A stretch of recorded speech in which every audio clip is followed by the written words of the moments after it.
Yo, it's Marlon Craft. You can catch me live on the Bootleg Kev podcast. Bootleg Kev podcast. We got a special guest, Marlon Craft. My man. Welcome, sir. Thank you for having me, man. Yes, you and I have been talking, and pandemic happened, and I was like, when you come to LA? And you're finally here. I'm finally here. It was like, I took like a 2 or 3 year break from coming out here. I was just like, it's good to be back. I love it, man. Yeah, I mean, obviously, I mean, you had a great pandemic, though. Thank you. I mean, obviously, not. I'm talking about career. Like, It kind of sucked. It sucked. Like, but no, but I feel like you like leveled up crazy during like that time period, if you will. Not to sound insensitive, but like, you. I mean, the pandemic wasn't bad for you. Yeah. No, I was able to find a lot of. I went back independent, and I was able to kind of really hone in on my strategy and kind of figure out who I wanted to be and just kind of set up like a 3-year type of plan that I'm kind of in like year 3 of. Yeah, explain that though, because like before were you not independent at a certain point in time, or what was your prior situation? I was at this thing called Same Play. It was like a JV at Sony. Okay. For that Funhouse Mirror album. Yep. Yeah. Yep. Okay, so you get out of that deal, and then walk me through your 3-year plan, and obviously it's worked, so we should.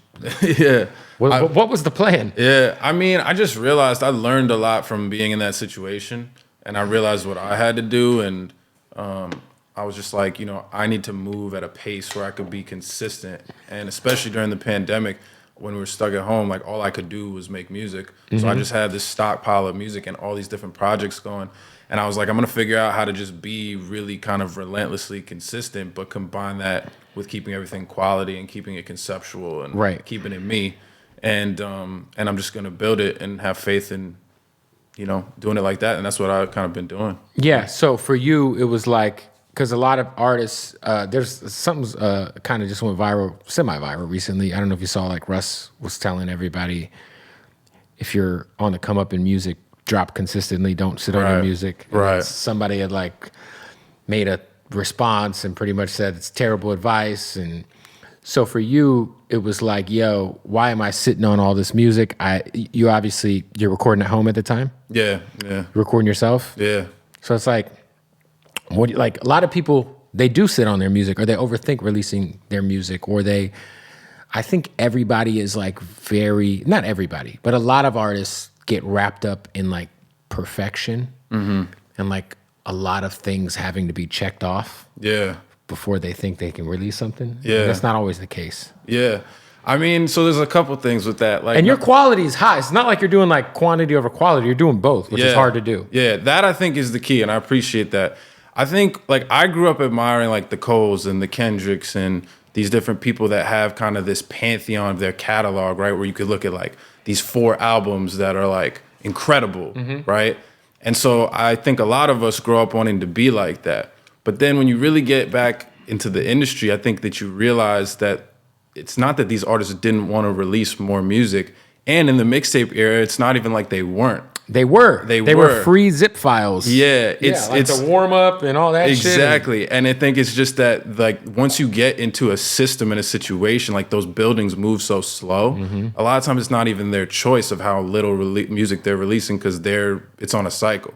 So I had to get myself out of that mindset and realize, I remember like watching something where they were talking about how like the week after Get Rich or Die Trying dropped, 50 Cent dropped a mixtape in the streets. Yep. And we don't remember necessarily that mixtape in the streets, but it didn't dilute Get Rich or Die Trying, you know what I mean? So I was like, okay, first of all, people have always done this. Like people have always had this kind of abundance. But then second of all, like, I just realized that I had a lot to say and I had a lot of material and I felt like I could do it all without compromising the quality. Yeah. And so that was kind of, my mood. In terms of like the Russ thing, and I saw that dialogue going on. Yeah. I think everybody's different, and there's certain projects that you want to take more time with, and that's why for me, like the language of album, like I've only dropped, 3 albums, right? Like that I consider albums. So as an artist, like I kind of decipher the things that I really spend years and years working on, whatever, so the fans know what's what, and I think that's important. But everything, yeah, I think it gets confused because now instead of it being like a mixtape you buy from the corner store or something on Dat Piff, everything's on DSPs, as it should be. I feel like you're crazy if like somebody recently put something out and it was like only on SoundCloud and like Dat Piff, and I was just, I mean, shout out to that, you know, but like it just didn't make sense. It's like, why wouldn't you? Anyway, but yeah, I just think, like you said, it's important, like communicating the language of like what this is to your fans. Like, yo, this is a mixtape, or this is just some collection of records, or an EP, or whatever. So for you, how do you kind of differentiate? Because you say you're working on your big album. How do you differentiate between like what makes the album? Is it because the album has a certain concept, or there's a certain feel or quality to it? Like, how do you know if that's like, oh, this is an album song? Yeah. We just can't throw this out there. Yeah, when it feels like that, when it feels like, man, this is something that I have to cultivate. This feels like the expression of my sound that combines a lot of my different influences, but that like this is where I'm at musically at this point in time and creatively, and this is what I want to say. And you know, when it fits into the narrative of the big album that I'm working on at the time. You know, the other joints like obviously the Space 2, which is, you know, February 10th, and then like the Home Court projects that have kind of like become these little serialized things. They just happened organically, creatively. I was making really emotional joints about this period of my life with the Space stuff. Then I was making like this mixtapey feeling, like barred out stuff for the Home Court stuff. And I was just like, you know, people always feel this pressure on albums when you don't drop a lot of stuff to show them everything I got in one go. And it sometimes makes for projects that aren't cohesive. 100%. So I remove that pressure, you know what I mean, by giving them the other stuff in a cohesive form. That's kind of the MO, you know what I mean? For you, I feel like a lot of people who come from New York, like, I mean, if we think of New York, like nationally at the moment, obviously there's like the greats, the Cardi B's and the Joey Badasses and these guys who are like well established. But it feels like right now in New York, everyone is very much, not everybody, but nationally, a lot of people are checking for the drill scene. You kind of coming out of the city doing something way different. Do you feel like it's like an advantage for you? Because it's a lot of drill shit coming out of New York. And I feel like for you, it's kind of probably a good thing that you're bringing a different, you know, piece of music or style to the landscape of New York hip hop. How do you feel? Yeah, I think so. To be totally honest with you, you know, like I am New York because of New York raised me, like for real. And at this point, like I don't really think too directly about how it all relates to New York. I've been like doing a lot of just finding myself and who I am and what like Marlon Craft represents. And that's always going to be inherently New York. But I don't even think about like, where does this fit into the landscape? And I've just been watching it kind of grow and observing which places support what I'm doing more and more. And, you know, New York's always home base and is everything to me, but I don't even really like consider it that much. Could you ever leave New York? It's real sunny out here, bro. Let me tell you something, man. I go to New York and I love it, but I'm just like, God bless y'all, man, because y'all really live there. I couldn't do it. I understand though, like there's one thing like to me, like if you like when they say if you could survive in New York, you can survive anywhere. It's fucking a fact. Yeah. Because just like going to the store or going to work, just there's so many variables every day that you have to deal with that you wouldn't deal with anywhere else. Yeah. That it's almost like you're numb to the stress that those variables create. Yeah. It's kind of wild. Yeah. Yeah. It's like I saw a video of a guy sleeping on the subway and just a rat was like running on him and shit. And he just like flicked it off like it was just like I saw that. That was wild. I was like, bro, if there was a rat on me, what's bro. What's going on? But like we don't see rats on the West Coast like that. But in New York, if like you're eating pizza on the corner with your boys after the club, there's like rats running around. It's just like, yeah, it's just fucking It's just you guys deal with a lot, dude. A lot of stress. Yeah. A lot of fucking people, a lot of rubbing shoulders. Yeah. The pandemic had to be extra stressful. That was really hard because there's so little space and so little everybody's outdoor. On top of each other. Everyone's on the winter, subway. Bro. Like, I mean, I say this: the older I get and the more in tune I get with like what's really important to me and what's better for my mental health, the more I'm like, wow, this is not that conducive to that. You know, like when I come to places, even out here, to take breaks, you know, it's like the weather's warm, the sun's shining, there's more space, it's calmer. Like some of these things, whereas when I was younger, I would have been like, man, this shit boring. Like I got FOMO, I got to get back home. Now I'm like really embracing those things a lot more. But it's hard for me to envision leaving New York for like year round because it's just no matter. There's nothing like going when you're from New York. There's nothing like going back to New York. You know what I mean? No, it's one of one place. Yeah, it's a great place, man. What is your favorite? Like, okay, you're from Hell's Kitchen, which is a huge food area. Yeah. What's like your top 3 restaurants in Hell's Kitchen? Oh man, Fuck Yelp. Man, you know what's crazy? This shit is so different now. The whole Manhattan is cooked. Like gentrified's not even the word. Like it's just like beyond. Oh, that. I go on Zillow once a month just for shits and giggles to just scare myself from ever taking a job in New York. Yeah, bro. It's cooked. It's so expensive. Yo, it's cooked. So to tell you the truth, like every time I'm in Hell's Kitchen, it's like new stores, new restaurants, everything popping up like every other day. I don't even know. What do we like? Claudio, shout out to Claudio's. Claudio's is the only like real Hell's Kitchen spot that's still there. Pizzeria. What about pizza? That's the pizzeria. Okay. Yeah, Claudio's. I shot a video in there back in the day. That's like, you know, that's like the spot, and it's still there. It's like he renovated it and whatever, but it's still like that's the spot. Yeah. How are we feeling about Jalen Brunson, Julius Randle, and these Knicks that are actually, you know, playing for the hardest fucking coach to play for in the whole league? Oh man, Thibodeau's a fucking motherfucker. How much time do we have, man? Well, how do you feel? I feel good. It's nice that we're more competitive. Brunson, I think, was the best offseason signing for sure, and I love his game. And he's not that expensive compared to like other players who are doing what he's doing. Yeah, he's a beast. I'm really happy about that. What I will say is, if you really watch the games, it's brutal, man. It's still brutal because even when we win, we fucking like find a way to blow it at the end and make it like a shitty win where like it was like we were up by 10 the whole game and then we collapse and because everyone's stressful tired and it's Tom Thibodeau plays him fucking and it's very weird, bro. Like we have a winning record, but we have a losing home record. We're like one of the only teams in the league, and I don't know if it's because New York's popping and so the road is like we just chill and don't go out, and they go out, we go out in New York. I don't know. But it's still been like a frustrating up and down year, but I'm in it forever, man, with these Knicks. Would you trade RJ Barrett? Oh, man. I never know how honest to be with this shit because, you know, I'd like to do things with the Knicks and, you know. Look, I do things with the Suns all the time. And I will be, my Twitter feed, if the Suns ever checked my Twitter feed. Yeah. I probably wouldn't do stuff with the Suns. All right, I'll keep it a buck with you. The thing with RJ is, dudes told him he was a star, then gave him the bag that he was a star, but he's not a star. He's not because he's the third best player on our team, and we're not even good. And he can't. And he stopped playing defense. He used to play D well, but he got so into what's going on with him and his scoring that now he stops playing defense. But he shoots low percentage from the field. So to be honest, like, what are we really talking about as the ceiling? And I like the things he does, and I think he's a young, good player.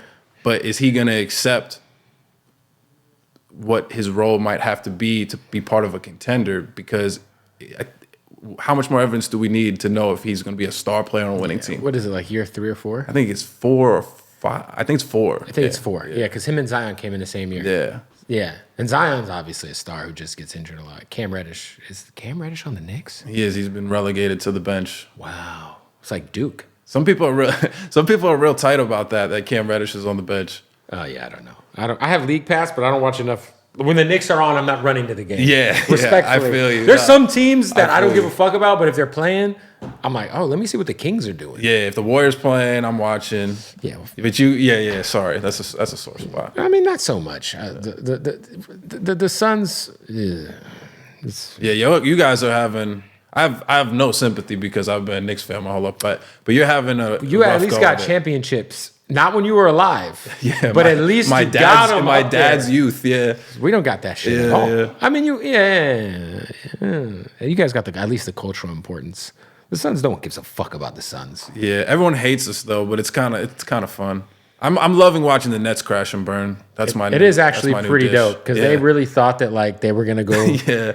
Like when like y'all really had Harden, Kyrie, and KD, and it just didn't matter. And all 5 of their fans talk so much shit. 5 of them. Yeah, there's no one's. Come on, man. So I've noticed some people from New York switching sides or double dipping. Like our guy Rob Markman was one of those guys.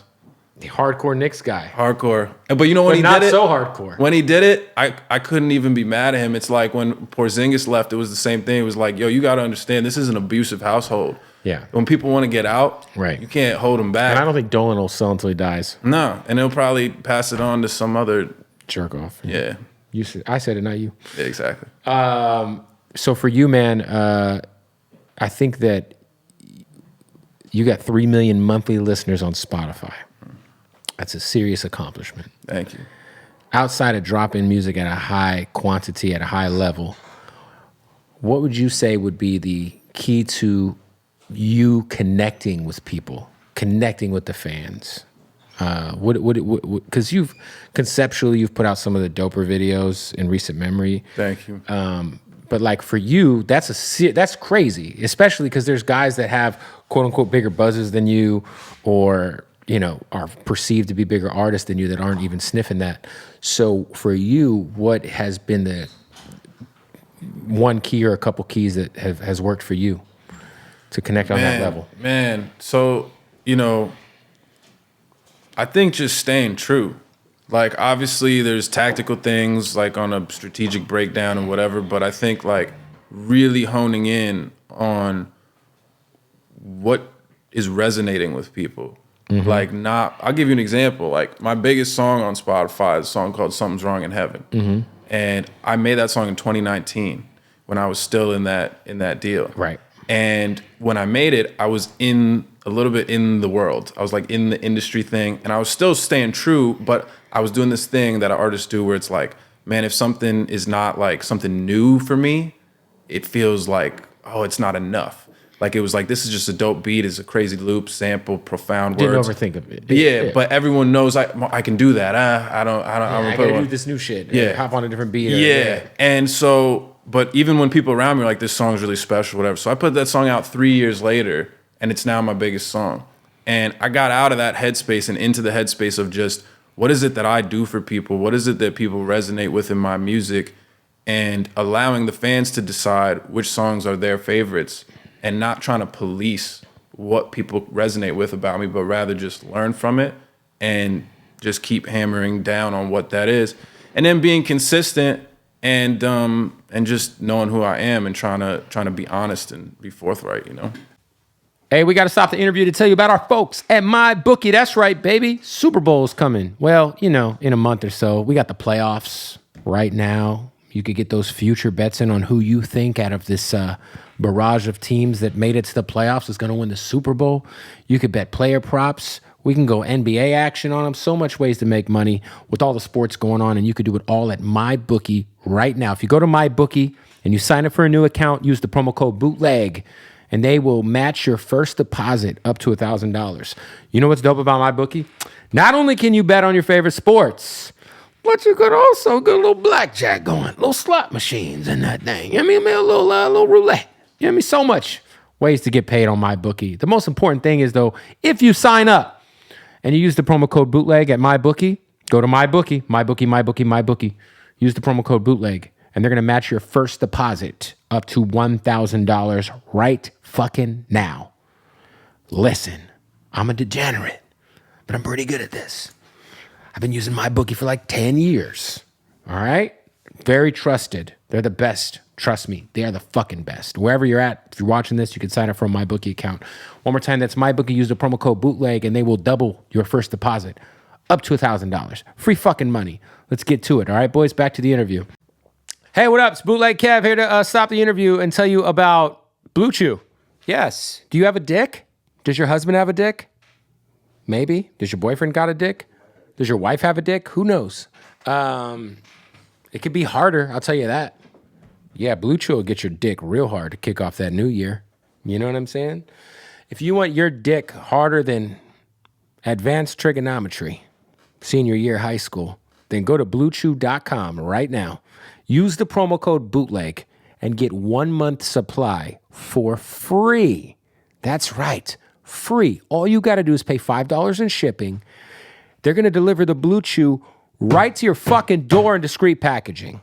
All right? Same active ingredient as Viagra and Cialis in a chewable form, very discreet packaging, mailed to your house. You don't have to go to a doctor's appointment in person with anybody. You don't have to worry about embarrassing conversations with strangers about your fucking dick, bro. Nobody wants to talk about their dick with a stranger. I take that back. Lots of people like to talk about their dicks with strangers.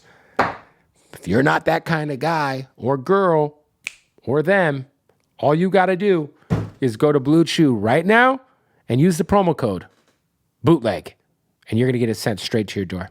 That's right. They also got the new mint chewable. That's the same active ingredients as Levitra.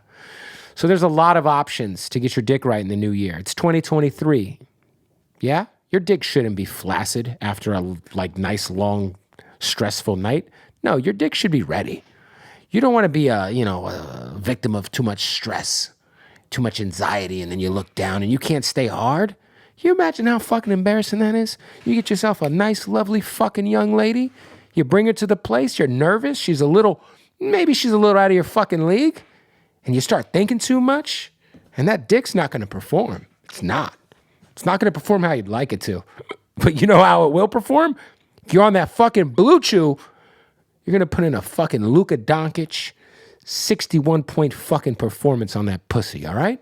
So go to BlueChew.com right now. Use that promo code Bootleg. Let's get back to the interview. You're a hip-hop head. Who's been the biggest what the fuck fan of Marlon Craft, where you found out they fucked with you and you were just like, what? Like, this is crazy. Like, this person knows who I am. This person listens to my music. You've had to have had a few of those. I'm trying to think, man. There's people for sure, but none really come to mind.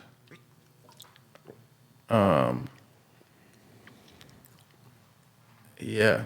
Jaden Smith hit me one time on Instagram and just sent me like a thumbs up emoji. That's pretty sick. That was it. It was so random. I was like, yo, word, and that was it. I never heard anything. It was just, that was a weird one. You know, there's hip hop people, obviously, but I mean, like for me, you know, I love like getting the respect when I walk into a party and like, you know, Primo's there and like, you know, or I met Just Blaze and I was like, yo, you're my favorite producer ever. Hey, he's my favorite producer ever too. Yeah, and he's like, personal yo, I'm a favorite, fan. He's my favorite. Yeah, like those type of things are crazy to me. Like that was a crazy moment. I met him. He was like, yeah, I'm a fan. Like that was crazy. I've had certain people like reach out and send DMs, but I mean, Just Blaze and Primo is pretty fucking crazy. But Jaden Smith's random and awesome too. It's like, that was just a random one. I couldn't think of it, but it was so weird. I was just like, okay, that's dope. What's your favorite Just Blaze beat?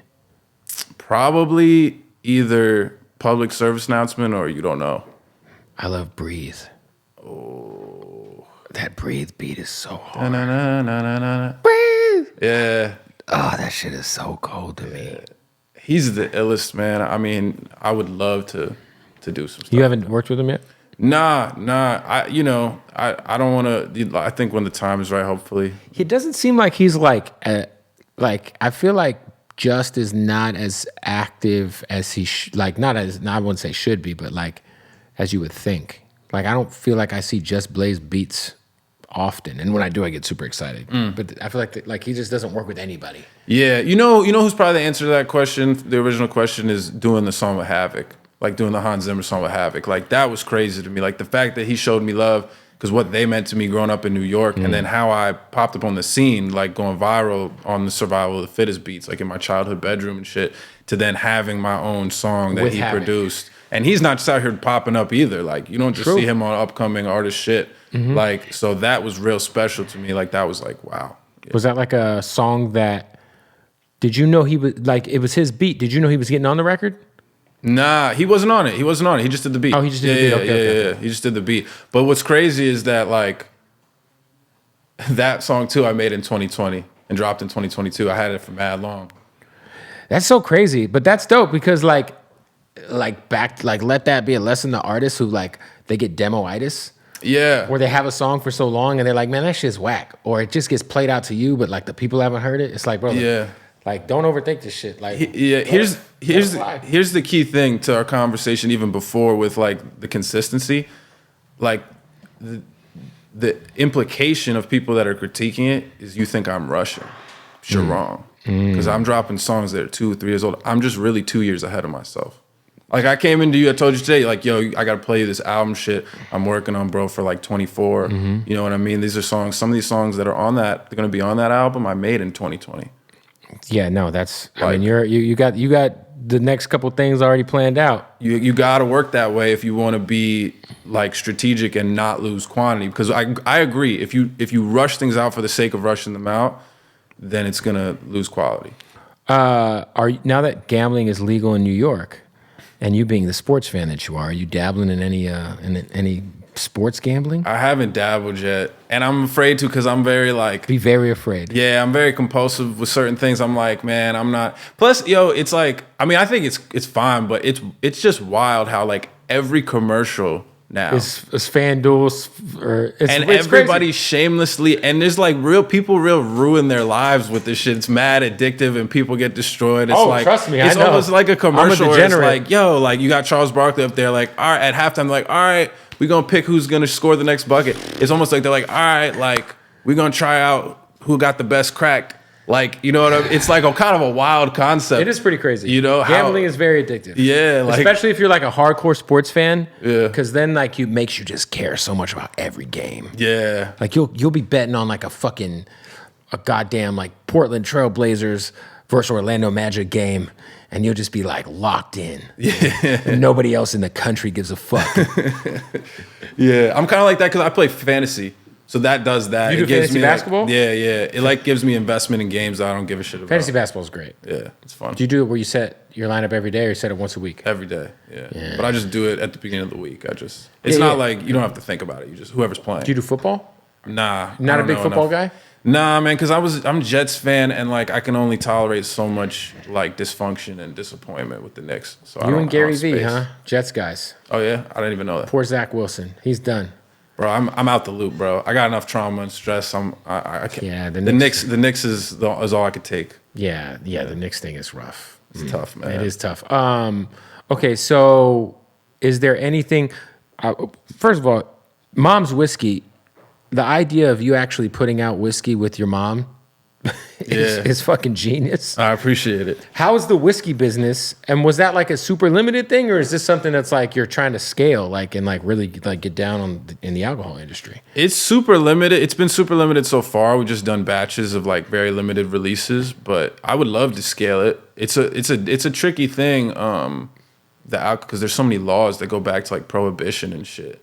Yeah, it's like you- also like a very tricky industry. It's like a lot of like it's like any industry, but it's got you got to kind of have somebody in that industry to help guide you. Yeah, I think if like when I'm more popping, we could probably like scale it. But I think like it's been really cool so far, and we just reached out to this distillery and they were down, and that song was my biggest song at the time.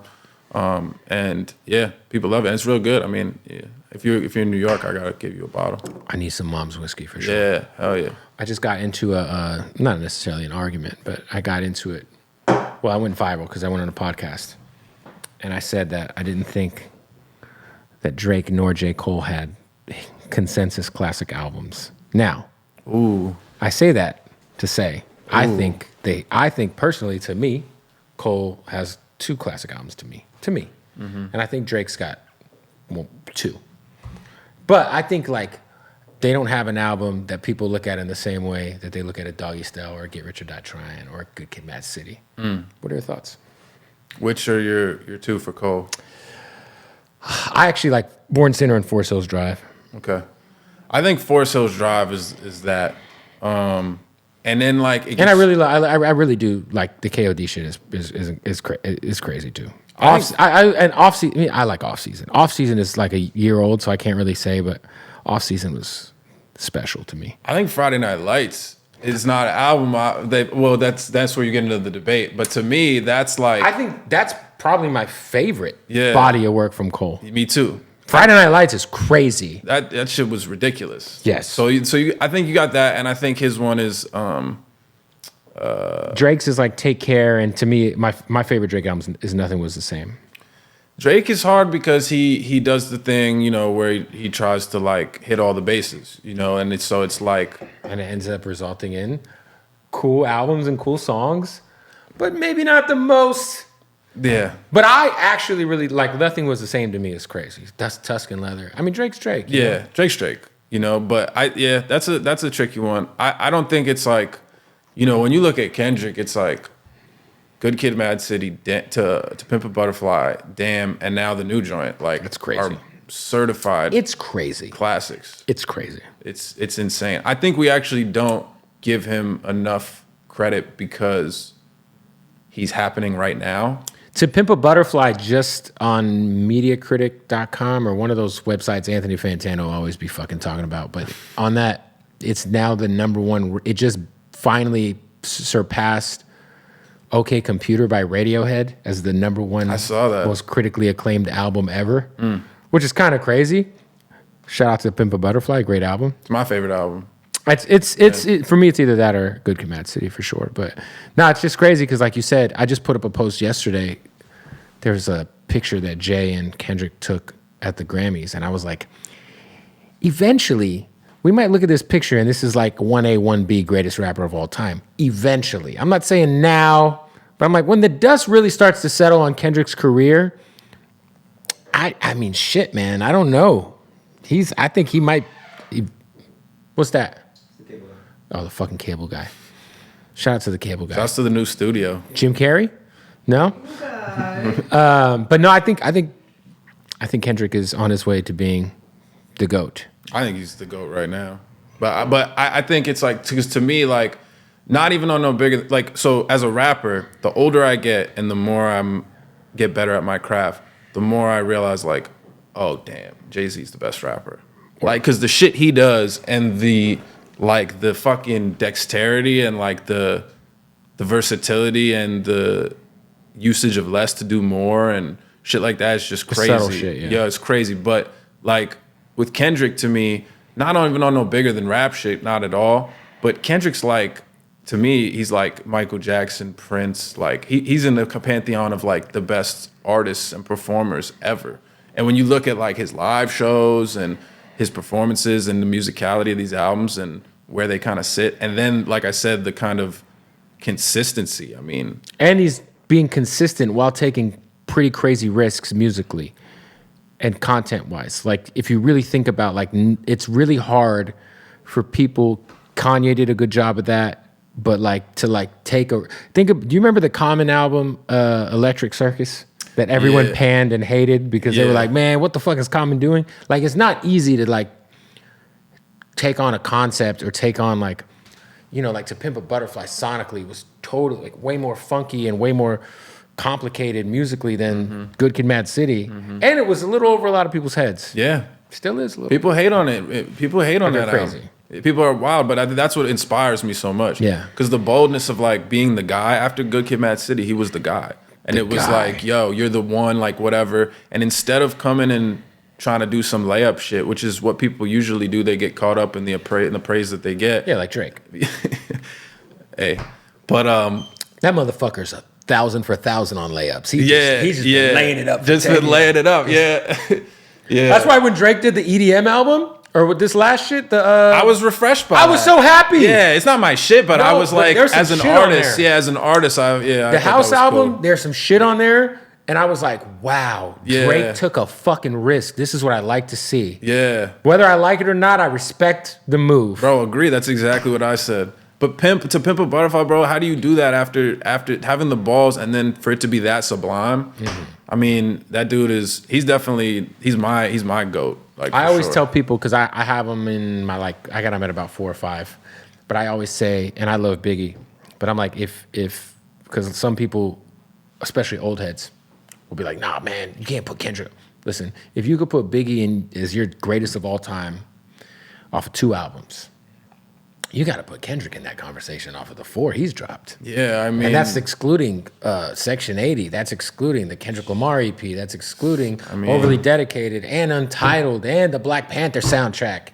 It's like, what are we talking about here? The only one who's done it is really Kanye with, like, those first 4 or 5 albums being sublime like that. Like, I mean, who else?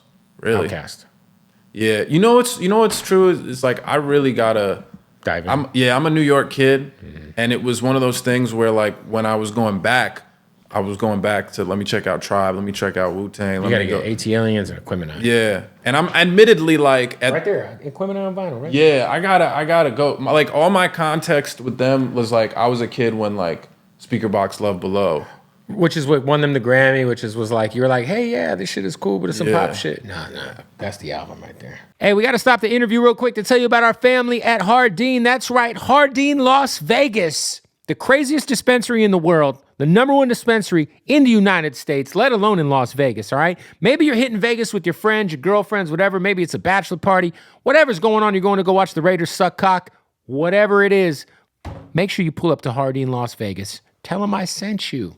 They got the craziest selection of premium cannabis I've ever seen in my fucking life. The pre-rolls, the cartridges, the edibles, the flower, all top-notch. All the best. The bud tenders are so friendly. It smells great. It smells so good inside of Jardin that they have their own Jardin signature scent candle. See, I sniffed that and I just think of Las Vegas and picking up some amazing weed. All right, so go follow them right now. Jardin_Las Vegas. Shoot them a follow. Get all the details you need. We can get you some of this fly-ass Jardin merch at HardinLasVegas.com. Shout out to our family in Vegas. I'm excited too because coming up, we're going to be doing our very first podcast from Jardin in Vegas with Young Gravy. Oh yeah, it's going down. All right, let's get back to the interview.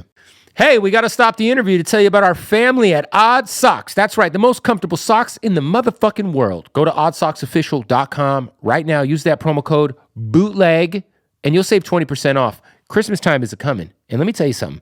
Their Black Friday sale, if you're watching this before Black Friday, you might be watching it after Black Friday. But if Black Friday hasn't came yet, just like Cyrus hasn't came yet, it's been a while, he's on a drought. Guess what? oddsocksofficial.com, promo code BOOTLEG, 20% off, plus whatever the fuck else is going on with their Black Friday sale. And let me tell you, they got some new licenses we got to talk about, boys.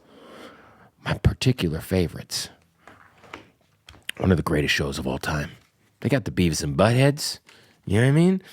And this is really a big deal.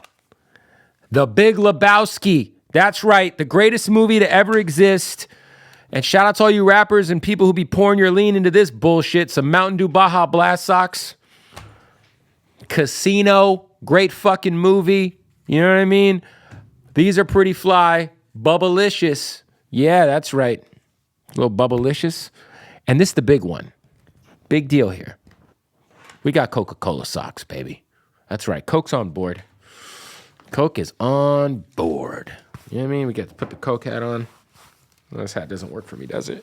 Doesn't work for me. Anyway, you could get you this hat, though.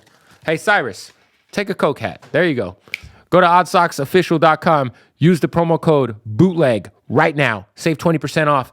And go purge their website for Black Friday. Get gifts for your family. Your fucking family will love you if you buy them the most comfortable socks in the world. It's that simple. Or you could buy them some fucking bullshit socks. You could go buy them some garbage-ass fucking Ethica or some bullshit-ass fucking Nike socks. Fuck them. Get Odd Socks. Let's get back to the interview. Yeah, I've gone a couple times, but whenever I've gone, I've not been in the right place to receive that's it. Fair. That's fair. Yeah, no, that's fair. Yeah, shout out to Kendrick. He's one of them ones, man. He is the one. He's one of one, man. I mean, whatever. I'm not trying to just kiss his ass, but I feel you gotta give people like that their fuck. Because again, I think there's certain times like when we live with people, we have a lot of bullshit in our time, but sometimes we have so much reverence for old stuff that when something's really sublime and really special in our era, we feel weird about calling it that. Like LeBron. Yeah. Go ahead. Give me the hate. yeah. I feel like that's what happened. That's what's happening with LeBron. Yeah, I think so. I mean, I'm a Jordan guy in terms of the GOAT debate. Right. But it's either one or he's two. Yeah. My thing is if I ask you who the GOAT is and you say anyone but those two names, then I really don't know what the fuck we're talking. Like, yeah. I love Kobe. He's right there. Him and Jordan. Yeah. But like living in LA, a lot of people say Kobe's the GOAT. No. It's a preposterous thing to say. It is. And I love Kobe, but that is a ridiculous basketball opinion to have. Yeah. No, it's not. I mean, there was a lot of years where he wasn't the best player in the league at all. Like, yeah, I'm not here. You're trying to slander Kobe. When Kobe was on the Lakers alone, after Shaq left, they were an 8 seed 2 years in a row, and they lost in the first round. When he was playing with Kwame and Smush. Kobe Bryant or LeBron James was playing with fucking Big Z, Mo Williams, Donyell Marshall off the bench, Larry Hughes, fucking losing player if I've ever seen one. Like if Larry Hughes is your best player on your team, he's like a poor man's Monta Ellis, who's a poor man's Allen Iverson. These takes are getting better and better. But shout out to Monta Ellis, man. Monta Ellis was a beast. But like, I just feel like LeBron he's been on super teams, but I do feel like LeBron when the cabinet's empty, he's still gonna. I mean, he got these motherfuckers to the finals over the Detroit Pistons. Yeah, the year after they won the finals. Yeah, although I do feel like there's too much made of the like 8 years in a row thing. It's like they were supposed to mop up everybody in the East. I'm not saying that it's not a crazy accomplishment, but I think it's like his black eye on his resume is that Mavs loss with the Heat, 2011. Yeah. That's the law. That's the finals loss where it's like he should have had 5. Yeah, I can't even fault him for the Spurs shit because that Spurs team was wildly talented. Yeah, but the Mavs, I mean, it was Jason Terry, fucking Jason Kidd. Dirk. Yeah, bro. And the Warriors one, like, with that was shit. I always felt like that shit was kind of bullshit because I felt like he threw his weight around to get that Draymond suspension, and it was like They beat. But they won the game 7 with everybody playing. They beat the best regular season team ever in the finals. Yeah, they did. No, they did. The 73-9 Warriors lost to LeBron James. They did. Yeah. To me, that ring probably means more than any ring ever.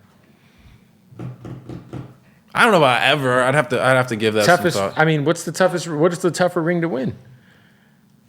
Yeah.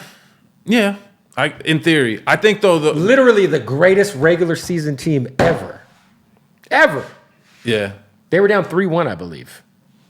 They were. They came back from 3-1 against the 73-9 Warriors. Yeah, but they were gonna win, and then he went in the press conference with the Draymond thing. And he was like, "The league won't suspend him, but they should." You know, He threw his big weight around, and then it was like, then they suspended him, and then it was like, the rest is history. And then they cheated, and those guys were exhausted. And then they fucking cheated, and they got KD. That fucking shout out to KD, great guy, good hip hop fan. I met him. I can't really say anything bad about KD because I've been to his house and he was really nice. So. He's really into hip hop. I saw him and he's always running around with 38 Special now. He's a super nice guy. Yeah. But he seems cool. He definitely has, some interesting decisions. It's a weird space now, man. I'm a very old soul, bro. I be watching a lot of shit. I wish he would have stuck out with the Thunder, man. But I feel like now, in retrospect, we can kind of see why he left Russ. Yeah, because Russ is a fucking cancer. Well, nice guy, Russell Westbrook. Yo, we gonna get you in trouble. I wouldn't want him on the fucking Suns. Is all I'm gonna say. Yeah, it's tough. Like it reminds me of to be honest with you, since you're just keeping it all the way funky. I feel like Ja Morant will be Russ in 3 years if he don't start to learn to play defense and get some moves. Or he'll be in prison. Yeah, I heard about that shit because he wants to be King Von. Yeah, I heard about that. The fuck is going on with Ja? But I love Ja's game. But the thing is, it's like if you notice, they're almost as good without him as with him because Tyus Jones plays really good defense. They're very like his. I think his style of play is counterproductive to longevity in the league. That as well. And like I think, he a very Russ D Rose type of guy. So when you think of Russ like electrifying like. I used to love watching him on the fucking Thunder. He was just like and Ja's the same way, except for Ja, I think is a little bit more fun to watch than those two guys. But like Derrick Rose was the same way. It was like, could you win a ring with those guys? I don't know, man. And they'll turn on you like the way they're all kissing Ja's ass now. Everybody loves him, but I love him too. I love watching him play. Like they turned on Russ. Yeah. That's why I'm saying it's not like a hater comment. This is like I want to see him be successwell comment. And Jaren Jackson Jr. making the All-Star game is fucking a travesty, by the way. It's insane. Over who? Who was it that well, first of all, Devin Booker should have made it, even though he's missed 21 games. Jalen Brunson should have been in there for the East. Over Halliburton? I mean, I'll be all the way real with you, like, over Julius, if you watch the games. The numbers are undeniable, so I understand. But if you really watch all the games, like, in their totality, like, and there was one All-Star from our team to go, and this comes from the guy that made the Julius Randle song, like, it was Jalen. Has he heard the song? I don't know. I don't think so. They played at the Garden, though. Yeah. That was pretty dope. He had kind of a weird year last year. He did, and that's why I said I'm not making no more songs for people I like. I think you guys should fire Thibodeau. Get him out of there, man. That old fucking bastard, man. He literally doesn't coach offense, bro. Like he just like, yo, Figure he it just, out? Yeah, literally like Play do whatever you want. defense and play 48 minutes a game. But he needs like the way Mike Brown was coaching the defense, like defensive coordinator in Golden State. He needs Just one of those give it for to offense. Yeah, do that. Yeah, not for sure. I mean, shout out to the Knicks, man. So you got Jordan as your GOAT. Jordan's my GOAT. Jordan, despite being a Knicks fan. Yeah. 'Cause come on, man. I was a '90s baby, and we gotta keep it real. That's why the Knicks lost, because of Jordan. Jordan. I'm not sure you guys were good enough to get whoever was in the West during those years. I'm not sure. I look back at some of those fucking Knicks teams, and like offensively, just not the greatest rosters. They're just scrappers, bro. It was just like a bunch of Tony Allens and Patrick Ewing. Yeah. It was like John Starks, Like Anthony Mason. Yeah, it's like Mason. And then there was like the funner version of that team with Larry Johnson, Allen Houston. There was, but I'm talking about like the early '90s Knicks teams. It was just like Jesus. It was just Charles Oakley and elbows and kneecaps and fucking Patrick Ewing. Allen Houston was a beast. I mean, listen, man. Them teams, like, I don't know. Those were battles with. I was young. I mean, I was like a little kid. I remember as a kid live on TV watching that fucking Heat Knicks brawl. And Jeff Van Gundy's on the. Yo, Jeff Van Gundy is one of my top 5 favorite humans. He's great. Like, and he does a great job at being an announcer. He's incredible. Like, when I listen to him on the broadcast, when he'll just go in on some shit. Mm-hmm. I feel seen, like as a curmudgeon that is an old soul that just like shit pisses me off, bro. Yeah. He'll just go off on some shit unapologetically and go off on the league and go off on the state, and like it is like the greatest shit ever. I love that guy. Love him. Okay, so if LeBron is 2 for you, who's 3? Probably Kareem. I think that's and you could make a case like if someone wants to come in and make a case for Kareem at 2, like there's a case to be made. It gets weird era to era. Yeah. But LeBron's about to pass his fucking. Yeah, he is. But they changed rules for that guy, bro. Like in college, and the thing is, like you kind of can't say like, oh, he wouldn't do shit today. Like his man was mad big. He would just shoot that hook on anybody. Like I don't know. But Kareem's probably 3, and then after that, you get into like. I got Duncan at 5. That's all I know. That's interesting. 4 is probably Magic. What about Bill Russell? See, that's too old. It starts to get weird. That's where the era shit gets weird because it was like he was never better than Wilt. Yeah, but he got all the fucking rings. But he got all the rings. So and then you got Wilt as well because Wilt holds like every fucking record damn near. So you got to put him somewhere in there. I think of like who would ball out no matter what era, and I don't know if Bill Russell could like. I don't know what he would do against Dwight Howard in the paint. Yeah. Peak Dwight, of course. Yeah. I'm trying to think. When I think of like a guy like Kareem, like you said, like I could see Kareem thriving in today's because he could still cook. Yeah, he could still cook. I think like Larry Bird would be a fucking beast. Larry Bird is a beast, bro, and a savage. When you hear like the trash talk stories, that's my favorite shit, bro. I'll go on YouTube and just look up old like trash talk stories. That dude was a monster. Would you say Knicks fans hate Reggie Miller or Michael Jordan more? Reggie Miller. Oh, that Reggie series. Yeah, that was disrespectful. Those old East, and those 90s East joints. That was disrespectful.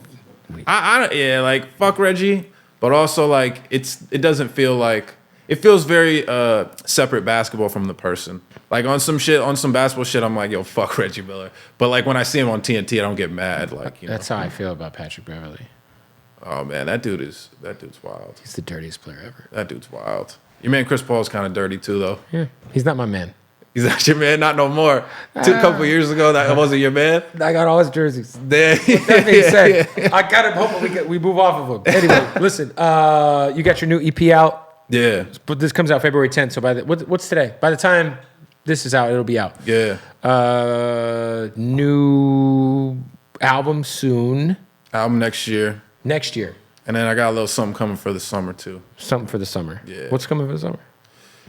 It's gonna be mixtape time again. Mixtape time. Yeah.